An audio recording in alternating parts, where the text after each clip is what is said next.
You are a very intentional person. For the last 6 months Intentionality. I have to know you, you're very intentional. So I would say that goal setting is something in your life that you also implement a lot, right?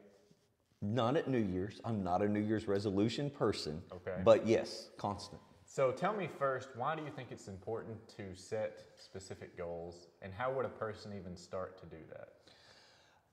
If you aim at nothing, you'll hit it, which means you hit nothing. We want to say, well, it allows me freedom. Freedom and being free and being lost can be very similar.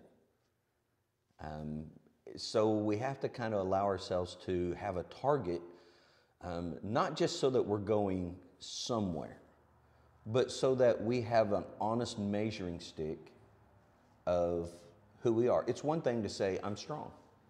You and I can sit here in the lobby of the church and I can say, I'm a pretty strong dude. It's another thing to go into a gym and step up to a leg machine and go, okay, how much can you lift? How much can I lift? Then we decide who. It's one thing to just have this idea that I feel like a strong person. It's another to have an actual measurement that says, I am this strong or this weak, or these are my, and so having that assessment gives us the ability to have an accountability that goes, am I okay with who I am? How do I get, what do I want to be? I do the same thing in marriage counseling. Do you fight like your mom or dad? Almost all of us, if we really stop and think about it, we've picked up our tendencies from our parents.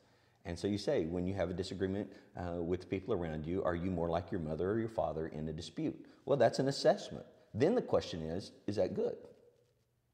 Just because they're your parents doesn't make them perfect. Maybe you don't like the way your parents handled disagreements and you've naturally picked this tendency up that's maybe not healthy. So I do this self-assessment that says this is who I am, but then I have to ask the next question, am I okay with that? And if the answer is no, then I go, well, who do I want to be? Next step. Then I got to really, then the easiest part is going, okay, well, the journey from here to there means I need to think before I speak. I break it down into pieces, because too often we just look at it and go, well, I really wish I was. And we wish our life away rather than sit down and go, okay, I want to be there. What do I do here to get there? It amazes me to watch parents say, I want my kids to go to college. Well, what are you doing right now to prepare? What's your plan? Just to want them to go to college? Get them enrolled in, look around, find a program to get them enrolled in.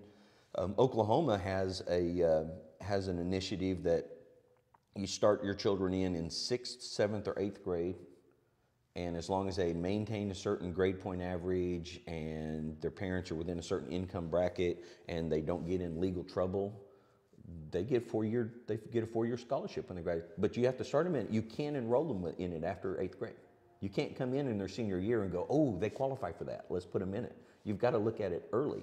And so as parents, when we want something for our children, it's not okay to just say, well, I want that for them. I wanted my daughter to have a nice car. It was important to me, for whatever reason, for my children to have nicer cars. Not Cadillacs, but I wanted them to have dependable cars that they could be proud of. And we weren't in a place financially that we could just say, well, we'll go buy them nice cars. And so when my oldest daughter was 13, I started buying pieces. And I rounded up the parts, and when she was 15, we started assembling her car, and before she was 16, we had built her a 1968 C10 Chevy pickup. But we had to do that with intentional purpose. We had to do that in steps, because we couldn't just wait till she was 16 and go, oh, she needs a car. And in that very same way, all the way, we take that apart in our personal journey and go, too many people just go, I want to be a better person. That's vague. It's so vague. And when people come to me about resolutions, I'm not big on New Year's resolutions. I think anything we do motivated by a holiday is probably shallow enough it's not going to really have deep impact on our lives. Yeah. I'm not a big Valentine's Day guy. If you think that one day a year is enough romance to make you a romantic person, you have a sad picture of romance, And so I'm not a big Valentine's Day guy. I'm not a big, if you're only, I'm glad people come to church to celebrate the birth of Christ. But there's no way that an individual would look at their life and say, church is a big part of who I am because I go to church once a year.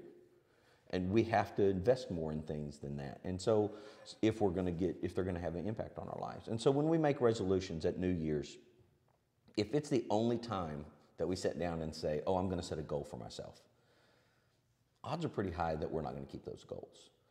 But if on a regular basis we're setting a goal, assessing our ability to meet that goal, looking back once, I think the biggest part of that is accountability to the goal. I like telling people I'll pray for them. I love pray. I'm a prayerful person. But when I tell somebody I'll pray for them, I'll say, I'm going to pray for you this week.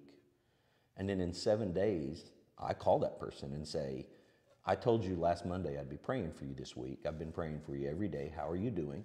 Is that going well? And I follow up on that because I set a mark of accountability and come back to it. And so when we come to resolutions at the new year, we have to make honest assessment on who we are. And I think the most effective resolution that we could make is to resolve to be intentional and to set small goals each month and each week and make a practice of setting goals and meeting them.